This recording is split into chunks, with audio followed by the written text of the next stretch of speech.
Sekarang kita harus membaca bagaimana pendapat para ulama ketika Nabi meninggalnya pada hari Senin tetapi dikuburkan pada hari Rabu. Tidaklah Nabi meninggalnya pada hari Senin kemudian sampai beliau dikuburkan hari Rabu. Itu karena saat itu ada satu masalah yang jauh lebih penting untuk segera diselesaikan. Apa itu? Masalah siapa yang menggantikan posisi Nabi untuk menjadi pemimpin bagi kaum mukminin. Makanya ketika para sahabat kemudian tahu mana yang lebih penting dan lebih pokok, maka mereka menyelesaikan yang lebih penting itu. Sampai ketika masalah itu sudah selesai, barulah pengurusan jenazah Rasulullah. Haleluya, haleluya, haleluya. Assalamualaikum warahmatullahi wabarakatuh. Salam aki. Aku kabarkan Injil keselamatan. Bapak Ibu Yesus Tuhan, ketemu lagi dengan saya Evangelis Avraham Effendi Usman. Bagaimana kabar Bapak Ibu semua? Tentu luar biasa. Nah saudaraku, saya ingin mengajak kita semua untuk melihat sebuah cuplikan video, di mana di video ini ada seorang bapak-bapak bisa dikatakan yang ngamuk-ngamuk minta supaya jenazah yang ada di situ segera dikebumikan, segera dimandikan, dikafani, lalu disemayamkan dan dikebumikan menurut iman kepercayaan bapak tersebut. Dia ngamuk-ngamuk, bahkan dia berkata, saya rela mati ya demi ini semua. Nah, luar biasa Bapak Ibu keberaniannya ya, luar biasa ketaatannya terhadap agama iman yang dia anut sekarang. Memang seharusnya orang seperti itu harus taat terhadap apa yang dia anut, dia yakini. Bahkan dia berkata apa? Mayat itu harus sesegera mungkin dikuburkan, dikafani. Dan ternyata Bapak Ibu, di lain video ada juga orang yang mengatakan bahwa pernah Nabi Muhammad tidak segera dikuburkan. Ya, tidak segera dikuburkan. Entah 1 hari, 2 hari, 3 hari kemudian baru dikuburkan. Saya tidak tahu, karena ada video yang berkata, yang beredar juga seperti itu. Nah, supaya tidak berlama-lama, mari kita saksikan bagaimana cuplikan video berikut ini. Dan saya berharap kepada Bapak Ibu semuanya nantinya, komentarlah dengan bijak, dengan sopan santun, tidak perlu kita menghina dan mengolok-olok, karena kita punya iman keyakinan kita dan mereka juga punya iman keyakinan mereka. Tetapi yang ingin kita soroti di sini adalah ada satu hal yang kontroversi, ada satu hal yang berbeda dengan apa yang dia sampaikan, dengan apa yang kita dengar dari pihak lain. Ayo kita sama-sama saksikan. Dia muslim dan minta diambil cepatnya dimakamkan. Saya berangkat dari Jakarta ke sini. Hukum Islam mengatakan ketika seseorang meninggal harus segera dimandikan, dikafankan, dikuburkan. Yang ketiga, jika dia tidak dimakamkan, dikuburkan, diproses secara Kristen, dia terkena siksa imbas dari orang kafir. Bahkan kuburanmu nggak boleh kuburan Kristen.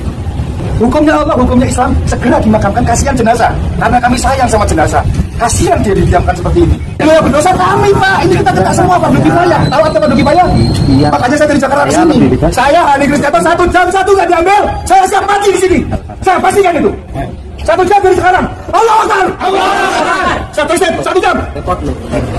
Siap mati di sini untuk mengambil jenazah saudara saya. Ya, 1 jam dari sekarang.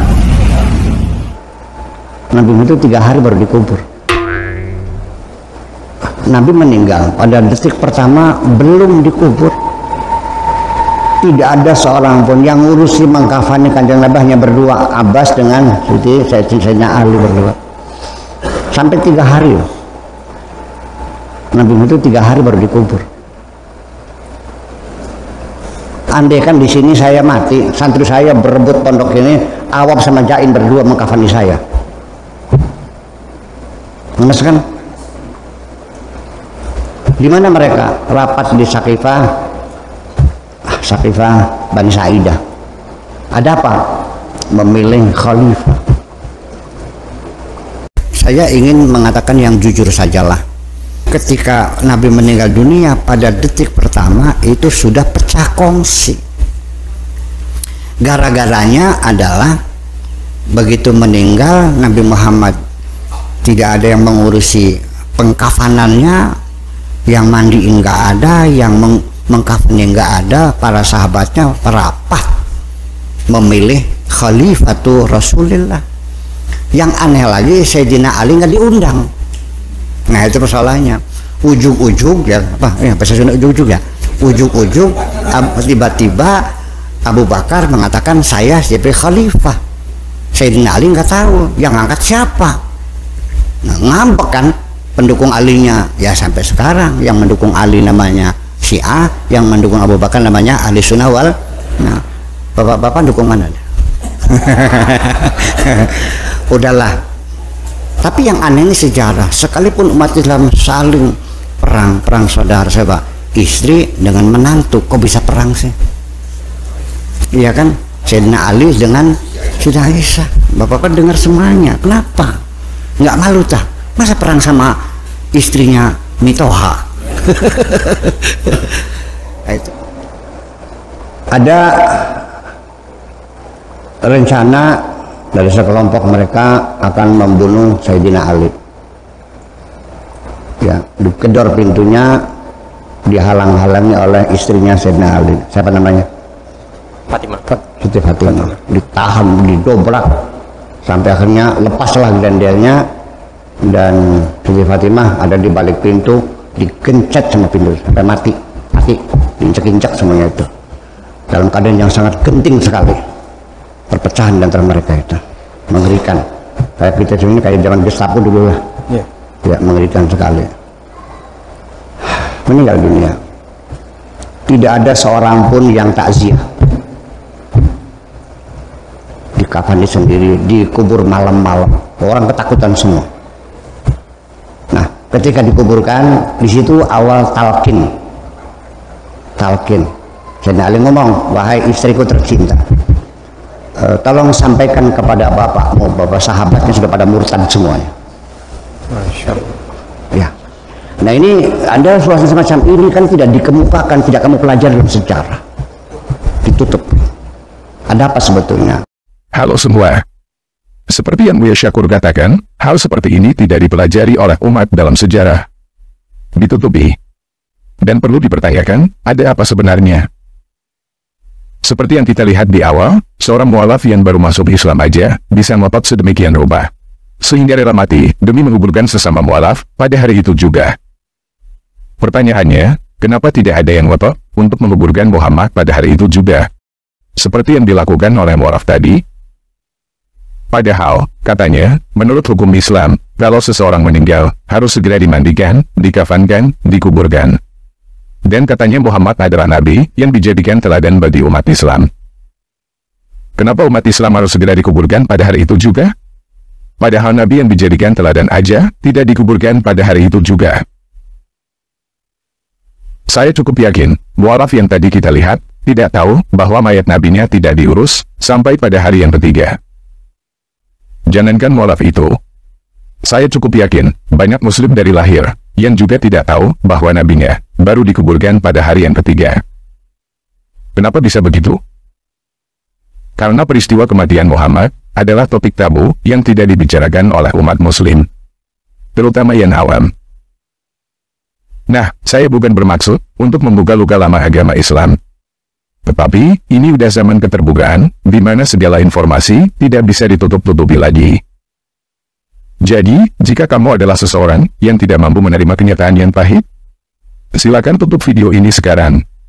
Karena pada video ini, kita akan membahas tentang kematian Muhammad secara belak-belakan. Oke, kita mulai aja ya.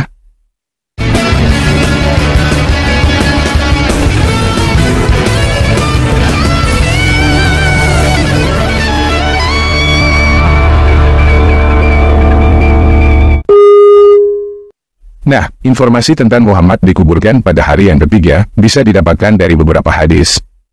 Di antaranya adalah hadis dari ini, nomor 83, dan hadis Ibnu Majah, nomor 1617. Karena sangat banyak, pada video ini saya tidak akan membacakan semuanya. Saya hanya akan membacakan yang dari hadis Ibnu Majah aja. Dan supaya tidak terlalu bertele-tele, saya tidak akan membacakan perawinya. Kalau teman-teman mau tahu perawinya, silakan post dan baca sendiri. Atau cari websitenya, atau bukunya sendiri. Kita mulai dari hadis Ibnu Majah, nomor 1607. Ubaidullah bin Abdullah bertanya kepada Aisyah, "Wahai ibu, kabarkanlah kepadaku, bagaimana sakitnya Rasulullah SAW?" Ia menjawab, beliau keluhkan kepedihan sakitnya, hingga air liur terlihat merembet di mulut beliau. Keluarnya air liur beliau, layaknya orang yang makan tismis. Beliau keliling ke rumah-rumah istrinya. Ketika sakitnya semakin berat, beliau minta izin kepada mereka untuk tinggal di rumah Aisyah. Dan mereka ganti yang datang menemui beliau. Aisyah melanjutkan, beliau masuk menemuiku dengan diapit oleh 2 orang laki-laki. Sementara kedua kakinya berjalan di tanah. Salah seorang dari laki-laki itu adalah Al-Abbas. Lalu aku ceritakan hal itu kepada Ibnu Abbas. Lalu ia berkata, apakah kamu tahu siapa laki-laki yang tidak disebut oleh Aisyah itu? Ia adalah Ali bin Abu Thalib. Nah, jika kita perhatikan benar-benar, sebenarnya bibit kebencian Aisyah kepada Ali bin Abu Thalib sudah ada sejak Muhammad belum meninggal. Buat teman-teman yang belum tahu, atau mungkin lupa, Aisyah adalah istri yang dinikahi pada usia 6 tahun dan digauli pada usia 9 tahun oleh Muhammad. Dia adalah anak perempuan dari Abu Bakar, yang kemudian menjadi khalifah pertama, yang memegang atau mewarisi semua kekuasaan Muhammad. Sedangkan Ali bin Abu Thalib adalah sepupu Muhammad dan juga menantunya. Karena dia menikah dengan anak perempuan Muhammad yang bernama Fatimah. Menurut catatan sejarah Islam yang ditutupi, setelah kematian Muhammad, Abu Bakar membunuh Fatimah beserta anak yang digandungnya. Artinya, Abu Bakar membunuh cucu Muhammad yang masih di dalam kandungan, dan memaksa Ali bin Abu Thalib untuk mengakui kekhalifahan Abu Bakar. Tetapi seperti yang dikatakan oleh Buya Syakur, hal ini tidak dibicarakan oleh para ulama karena dianggap tabu, bahkan dianggap fitnah. Yang mereka katakan kepada umat Islam yang awam adalah Ali bin Abu Thalib mengakui kekhalifahan Abu Bakar dengan sukarela tanpa paksaan. Nah, kita tidak akan membahas tentang hal ini lebih lanjut karena kita sudah membahasnya pada video lain. Kalau teman-teman mau mengetahui lebih lanjut, silakan cari video yang membahas sejarah perpecahan Syiah dan Sunni di channel Tan Paradi setelah video ini selesai. Selain kontroversi antara kelompok Ali bin Abu Thalib Fatimah dengan kelompok Abu Bakar Aisyah, ada 2 kontroversi lagi yang juga sudah kita bahas pada video-video lain. Kontroversi yang pertama adalah Muhammad mati karena diracun oleh seorang perempuan Yahudi di Khaybar yang seluruh keluarganya dibunuh oleh Muhammad. Hal ini sudah saya bahas di beberapa video lain. Tetapi yang belum saya bahas adalah ada desas-desus bahwa sebenarnya Muhammad mati karena diracun oleh Aisyah yang berkomplotan dengan istri Muhammad lain yang bernama Hafsyah. Hafsyah adalah anak perempuan dari Umar bin Khattab yang kemudian menjadi khalifah kedua setelah Abu Bakar meninggal. Kita tidak perlu menjadi seorang jenius untuk tahu bahwa desas-desus ini berasal dari Syiah dan pasti dibantah oleh Sunni. Kontroversi yang kedua adalah Muhammad, Fatimah putri Muhammad, dan cucu Muhammad yang ada di dalam kandungan, meninggal sebelum genap 1 tahun setelah Muhammad melakukan sumpah mubahalah. Sumpah mubahalah adalah meminta kepada Allah supaya melaknat orang yang bersumpah jika orang itu berdusta. Yang hadir untuk ikut melakukan sumpah mubahalah bersama Muhammad adalah Ali dan Fatimah yang sedang hamil, juga kedua cucu Muhammad yang bernama Hasan dan Husain. Hasilnya, Muhammad mengalami azab sakratul maut yang sangat pedih. Fatimah dan cucu Muhammad yang masih dalam kandungan juga mati mengenaskan sebelum 1 tahun semenjak sumpah mubahalah itu. Setelah itu, Ali bin Abu Thalib dan kedua cucu Muhammad yang bernama Hasan dan Husain juga mati mengenaskan dengan cara dibunuh oleh pengikut Muhammad sendiri. Semua hal ini juga sudah saya bahas lebih detail pada video lain yang membahas tentang mubahalah. Jadi, silakan teman-teman lihat video itu setelah nonton video ini sampai selesai. Pada video ini, kita lebih fokus kepada kontroversi kematian Muhammad yang bertentangan dengan ajaran Islam. Yaitu Muhammad sendiri tidak langsung dikubur pada hari itu juga. Kita lanjut baca hadis Ibnu Majah nomor 1608. Aisyah berkata, Nabi SAW berlindung dengan kalimat-kalimat itu. Jauhkanlah penyakit, wahai roh manusia. Sembuhkanlah. Engkau adalah penyembuh. Tidak ada kesembuhan kecuali kesembuhan darimu. Kesembuhan yang tidak meninggalkan rasa sakit. Ketika Nabi SAW telah merasakan berat, di saat sakit yang membawanya pada kematian, aku meraih tangannya dan aku usap. Aku bacakan doa tersebut. Namun beliau melepaskan tangannya, kemudian mengucapkan, Ya Allah, ampunilah aku. Dan gabungkanlah aku dengan kekasih yang maha tinggi. Aisyah mengatakan, maka itu adalah ucapan terakhir yang aku dengar dari Nabi SAW. Jadi, di sini kita bisa lihat bahwa pada akhirnya, sebelum meninggal, Muhammad memohon ampun kepada Tuhannya. Tentunya ini berarti Muhammad mengakui bahwa selama ini dirinya berdosa. Hal seperti ini biasa terjadi pada orang-orang jahat. Mereka baru minta ampun kepada Tuhan ketika sakit dan detik-detik terakhir sebelum mati. Hadis Ibnu Majah, nomor 1611. Aisyah berkata, aku tidak pernah melihat seseorang yang lebih berat sakitnya selain dari Rasulullah SAW. Hadis Ibnu Majah, nomor 1615. Para sahabat menyebut-nyebut di sisi Aisyah bahwa Ali adalah penerima wasiat Nabi. Maka Aisyah pun bertanya, kapan beliau berwasiat kepadanya? Padahal Rasulullah bersandar di dadaku atau di pangkuanku. Beliau minta diambilkan baskom. Beliau juga terkulai lemah dalam pangkuanku. Kemudian meninggal tanpa aku sadari. Lalu kapan SAW berwasiat? Nah, jadi dari sumber sunni ini, sebenarnya kita bisa melihat bahwa para sahabat Muhammad tahu bahwa Ali adalah penerus atau penerima wasiat. Tetapi Aisyah memberikan penolakan terhadap legitimasi Ali, dengan alasan dia tidak mendengarnya sendiri dari Muhammad. Hadis Ibnu Majah, nomor 1616. Aisyah berkata, ketika Rasulullah SAW meninggal, Abu Bakar sedang berada di rumah istrinya, anak Harijah, di daerah Hawali. Orang-orang waktu itu berkata, Nabi SAW baru meninggal. Itu hanyalah sebagian yang biasa beliau alami ketika menerima wahyu. Kemudian datanglah Abu Bakar. Ia membuka kain penutup wajah beliau dan mencium antara kedua mata beliau. Setelah itu ia berkata, engkau terlalu mulia di sisi Allah jika harus mati 2 kali. Demi Allah, Rasulullah SAW telah wafat. Sementara Umar yang berada di pojok masjid berkata, demi Allah, Rasulullah SAW belum meninggal. Beliau tidak akan meninggal hingga memotong tangan dan kaki orang-orang munafik. Lalu Abu Bakar bangkit dan naik ke atas mimbar. Ia mengatakan, sesungguhnya Muhammad telah meninggal. Muhammad itu tidak lain hanyalah seorang rasul. Sungguh telah berlalu sebelumnya beberapa orang rasul. Apakah jika dia wafat atau dibunuh, kamu berbalik ke belakang, dalam kurung murtad? Barang siapa yang berbalik ke belakang, maka ia tidak dapat mendatangkan mudarat kepada Allah sedikit pun. Dan Allah akan memberi balasan kepada orang-orang yang bersyukur. Umar pun berkata, sungguh, seakan-akan aku belum pernah membaca ayat ini, kecuali hari ini. Hadis Ibnu Majah, nomor 1617. Ketika para sahabat akan membuatkan lubang untuk Rasulullah SAW, mereka mengutus seseorang menemui Abu Ubaidah ibn Jarrah. Dia adalah orang yang membuat lubang bagi penduduk Mekah. Sementara yang lain mengirim utusan menemui Abu Talhah. Dia adalah orang yang membuat lubang bagi penduduk Madinah, tetapi dengan model yang lahat. Lalu, mereka mengutus untuk menjemput keduanya. Para sahabat berkata, ya Allah, berilah mana yang lebih baik bagi Rasulmu. Akhirnya mereka dapat menemukan Abu Talhah dan membawanya. Sementara Abu Ubaidah tidak ditemukan. Kemudian Abu Talhah membuatkan lubang untuk Rasulullah SAW. Ibnu Abbas berkata, ketika persiapan untuk Rasulullah telah selesai pada hari Selasa, beliau diletakkan di atas kasur dalam rumahnya. Kemudian, orang-orang masuk sekelompok demi sekelompok, mensolati jenazah Rasulullah SAW. Setelah mereka selesai, para sahabat mempersilahkan kaum wanita untuk masuk sholat. Setelah selesai, mereka mempersilahkan anak-anak. Dan tidak ada seorang pun yang menjadi imam bagi orang-orang ketika mensolati Rasulullah SAW. Kaum muslimin berselisih di mana lubang Rasulullah akan digali. Sebagian mengatakan, sebaiknya beliau dikubur dalam masjidnya.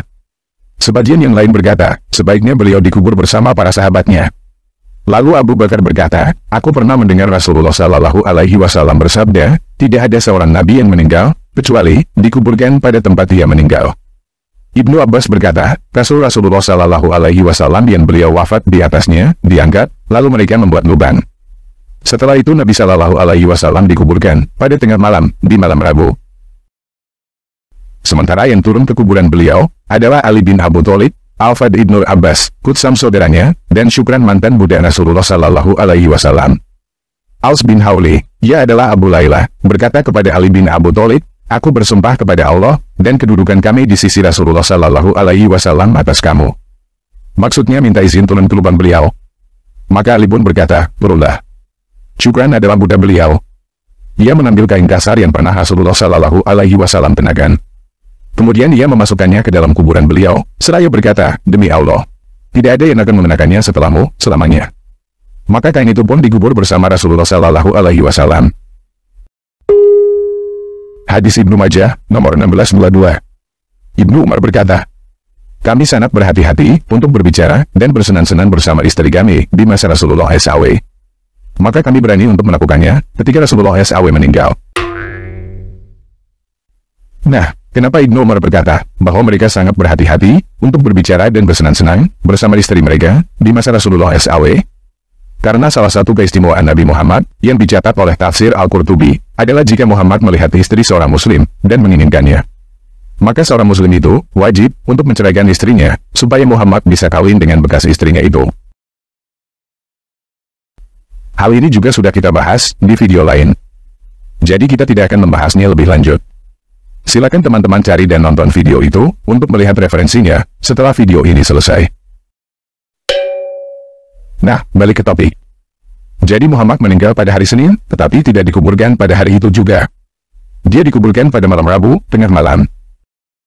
Senin malam, Selasa malam, Rabu malam. 3 hari dibiarkan tidak dikubur. Ini jelas bertentangan dengan ajaran agama Islam. Jadi, peristiwa ini menimbulkan banyak pertanyaan. Kenapa tidak ada yang ngotot untuk menguburkan Muhammad pada hari itu juga, seperti mualaf yang kita lihat di awal? Apakah pada saat itu, tidak ada yang tahu bahwa Muhammad adalah seorang muslim? Apakah pada saat itu, tidak ada yang tahu bahwa seorang muslim harus dikuburkan pada hari itu juga? Nah, ada beberapa penjelasan dari berbagai kelompok muslim sendiri. Penjelasan pertama adalah dari kelompok muslim yang menentang bahwa Muhammad dibiarkan tidak dikubur 3 hari. Mereka mempunyai sebutan alasan untuk berkata bahwa hadis yang barusan kita baca adalah hadis palsu. Jadi mereka mulai dari kepercayaan bahwa Muhammad adalah nabi teladan yang berakhlak paling mulia. Nabi yang mulia tidak mungkin dibiarkan tidak dikubur selama 3 hari. Oleh karena itu, menurut hati nurani dan akal sehat mereka, Muhammad pasti dikuburkan pada hari itu juga. Kelompok ini biasanya muslim awam. Mereka tidak punya dasar apapun untuk berkata demikian, selain berdasarkan kepercayaan dan logika mereka sendiri. Kelompok berikutnya adalah kelompok muslim yang sudah sadar bahwa tidak ada dasar untuk berkata bahwa Muhammad dikubur pada hari itu juga, tetapi masih tidak bisa menerima bahwa Muhammad dibiarkan tidak dikubur selama 3 hari. Kelompok ini berkata bahwa Muhammad dikuburkan pada hari Selasa berdasarkan pendapat para ulama. Kenyataannya, memang ada beberapa ulama dan buku-buku yang berpendapat bahwa Muhammad dikuburkan pada hari Selasa. Dengan demikian, Muhammad dikuburkan tidak lebih dari 48 jam setelah kematiannya. Menurut mereka, dikuburkan tidak lebih dari 48 jam masih bisa ditoleransi. Tidak keterlaluan. Oleh karena itu, mereka menerima bahwa Muhammad dikuburkan pada hari Selasa berdasarkan pendapat. Teman-teman yang kritis tentunya mempertanyakan, kenapa berdasarkan pendapat? Kenapa bukan berdasarkan fakta saja? Kita bahas kelompok berikutnya yang menerima bahwa Muhammad dikubur pada hari Rabu. Sebagian dari kelompok ini bisa menerima bahwa Muhammad tidak dikubur selama 3 hari dengan menghibur diri bahwa jenazah Muhammad tidak bau, tidak membusuk, dan lain sebagainya. Mereka tidak mempertanyakan apakah hal itu masuk akal. Kalau memang jenazah Muhammad tidak membusuk, tentunya jenazah Muhammad tidak akan dikuburkan sampai sekarang. Jika jenazah Muhammad tidak membusuk, tentunya hal itu akan dianggap sebagai mukjizat dan dibanggakan oleh seluruh umat muslim. Justru Muhammad dikubur setelah 3 hari adalah bukti bahwa jenazahnya sudah tidak bisa dibiarkan lagi karena sudah membusuk. Ada kemungkinan sebagian dari para sahabatnya yang berharap Muhammad akan bangkit seperti Yesus. Tetapi karena Muhammad bukannya bangkit, malah membusuk, mereka terpaksa menguburkannya. Yuk kita baca keterangan dari hadis Darimi nomor 83. Rasulullah SAW wafat pada hari Senin. Namun jasad beliau belum juga dimakamkan hari itu, malamnya, dan hari esoknya. Sehingga dimakamkan pada malam Rabu. Mereka berkata, Rasulullah SAW belum wafat. Hanya saja beliau naik ke langit dengan ruhnya, sebagaimana Musa alaihissalam dinaikkan. Lalu Umar radhiyallahu anhu berdiri seraya berkata, sesungguhnya Rasulullah SAW belum wafat. Akan tetapi beliau dinaikkan bersama ruhnya ke langit, sebagaimana Musa alaihissalam dinaikkan.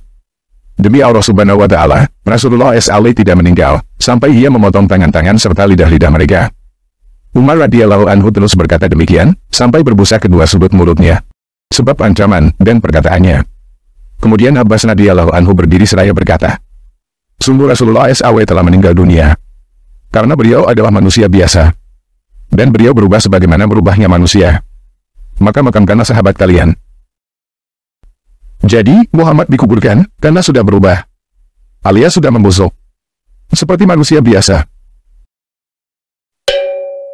Nah, kelompok yang terakhir adalah kelompok yang belajar dan menerima catatan Islam bahwa Muhammad tidak dikubur selama 3 hari karena para sahabat sibuk merebut kekuasaan yang ditinggalkan Muhammad.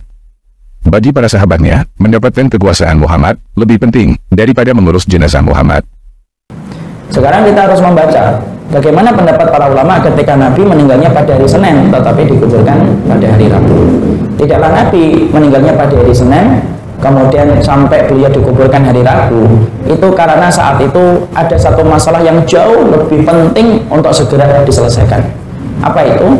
Masalah siapa yang menggantikan posisi Nabi untuk menjadi pemimpin bagi kaum mukminin. Makanya ketika para sahabat kemudian tahu mana yang lebih penting dan lebih pokok, maka mereka menyelesaikan yang lebih penting itu. Sampai ketika masalah itu sudah selesai, barulah pengurusan jenazah Rasulullah dimakamkan dan dikebumikan pada waktu hari Rabu. Hal ini membuat saya teringat pada sejarah Maharaja pertama China yang bernama Qin Shi Huang. Sebenarnya Qin Shi Huang mewariskan tahta kepada putranya yang bernama Fusu. Tetapi ketika Qin Shi Huang meninggal, kasihnya yang bernama Cao Cao bersekongkol dengan menteri yang bernama Li Si dan putra Maharaja lain yang bernama Hu Hai. Mereka tidak mau Fusu menjadi Maharaja menggantikan ayahnya. Jadi, mereka menyembunyikan informasi tentang kematian Maharaja Qin Shi Huang. Lalu, mereka segera membuat titah Maharaja palsu, supaya Fusu dan para pengikutnya melakukan bunuh diri. Setelah Fusu dan para pengikutnya mati karena bunuh diri, kematian Maharaja Qin Shi Huang diumumkan, dan Hu Hai diangkat menjadi Maharaja. Jadi, menyembunyikan informasi tentang kematian seseorang untuk merebut warisan sering terjadi di berbagai belahan dunia. Oleh sebab itu, sangat masuk akal jika Abu Bakar dan Umar bin Khattab tidak ingin ada orang yang tahu bahwa Muhammad sudah meninggal. Sampai mereka mendapatkan legitimasi warisan kekuasaan Muhammad dari semua orang, termasuk dari Ali bin Abu Thalib. Dan tidak heran jika mereka membunuh semua orang yang menentang, termasuk membunuh Fatimah, yang sedang mengandung cucu Muhammad, baru mengumumkan bahwa Muhammad sudah meninggal, dan menguburkannya. Nah, kelompok muslim yang terakhir ini biasanya dimusuhi oleh kelompok muslim yang lainnya. Karena kelompok muslim yang lainnya percaya bahwa Abu Bakar, Umar, dan Utsman adalah para khalifah suci. Berdasarkan catatan Islam, Abu Bakar, Umar, dan Utsman adalah orang-orang yang berperan dalam membukukan Al-Quran. Jika ternyata mereka adalah bajingan keji, tentunya kesucian Al-Quran juga perlu dipertanyakan. Jika mereka berani membunuh putri dan cucu Muhammad demi kepentingan mereka, tentunya ketika membukukan Al-Quran, mereka juga berani menyelipkan kepentingan mereka di dalamnya. Ini adalah konflik antara Islam Sunni dan Islam Syiah, yang masih terus berkepanjangan sampai hari ini. Kelompok Syiah adalah para pendukung Ali, yang berkata bahwa Abu Bakar dan Umar membunuh Fatimah putri Muhammad, dan memaksa Ali mengakui kekuasaan mereka. Selain itu, kelompok Syiah juga berkata bahwa Al-Quran yang ada sekarang ini sudah tidak asli. Berbeda dengan Al-Quran yang diturunkan kepada Muhammad. Sedangkan kelompok Sunni adalah para pendukung Abu Bakar dan Umar, yang berkata bahwa semua yang dikatakan kelompok Syiah adalah fitnah. Mereka berkata bahwa Al-Quran yang ada sekarang ini masih asli, seperti yang diturunkan kepada Muhammad. Dan Ali mengakui kekuasaan mereka dengan sukarela tanpa paksaan. Narasi yang dibangun oleh kelompok Sunni adalah kelompok Syiah memfitnah dan menghina para sahabat Muhammad, padahal mereka sudah menghormati dan toleransi kepada Ali. Selain itu, mereka berkata bahwa kelompok Syiah sudah murtad, keluar dari Islam, karena mereka tidak percaya bahwa Al-Quran masih asli, seperti yang diturunkan. Nah, saudaraku yang dikasih Tuhan, para pencinta channel Injil Habaget, bagaimana pandangan Bapak Ibu setelah melihat cuplikan video yang baru saja kita saksikan sama-sama? Dia berkata bahwa seorang muslim akan ikut terkena imbas siksa yang ditimpakan kepada orang kafir apabila ia dimakamkan di pemakaman orang kafir. Jadi pemuda tersebut atau bapak tersebut dengan ngotot meminta supaya segera dimandikan, disolatkan, dan dimakamkan segera. Apabila tidak dilaksanakan dan tidak dikembalikan dan tidak dikasih jenazah itu kepada kami, maka saya, lalu dia sebutkan namanya, dia berkata rela mati, siap mati. Ya, luar biasa. Ini kita patut memberikan apresiasi Bapak Ibu ya. Kenapa kita patut memberikan apresiasi? Dia begitu gigih di dalam menjalankan syari'inya, di dalam menjalankan perintah agamanya ya. Dia begitu gigih, kita patut memberikan apresiasi. Tetapi di sisi lain ada, tadi kita melihat ada Bapak Buya Syakur Yasin, dan ada seorang bapak juga yang memberikan informasi dan pemahaman bahwa pernah ketika meninggalnya Nabi Muhammad SAW, Nabi yang diimani oleh saudara kita umat Islam, meninggal hari Senin, dikuburkannya hari Rabu. Jadi istilahnya tidak segera dikuburkan. Nah, tetapi kalau kita mendengar daripada bapak yang terakhir tadi bicara, beliau menyampaikan karena pada waktu itu ada hal yang sangat mendesak yang harus segera dikerjakan sehingga terlambat mengurus jenazah daripada ya yang kita dengarkan. Baik saudaraku, kiranya video singkat ini memberikan pencerahan kepada kita, memberikan wawasan kepada kita. Assalamualaikum bishim Hamasyah. Salam Aki. Aku kabarkan Injil keselamatan. Bapak Yahweh bishim Adonai Yesus Hamasyah. Berwah Kudus memberkati kita semua. Haleluya. Amin. Salam murtadin. Saya mengucapkan terima kasih kepada Bapak Ibu yang selalu mendukung pelayanan Habaget, baik melalui doa, dana, motivasi maupun support saudara. Terus dukung dalam doa dan bawa pelayanan Habaget dalam doa syafaat saudara. Dan tak lupa saya mengajak Bapak Ibu semua supaya kita selalu berada di atas fondasi iman yang benar. Terima kasih.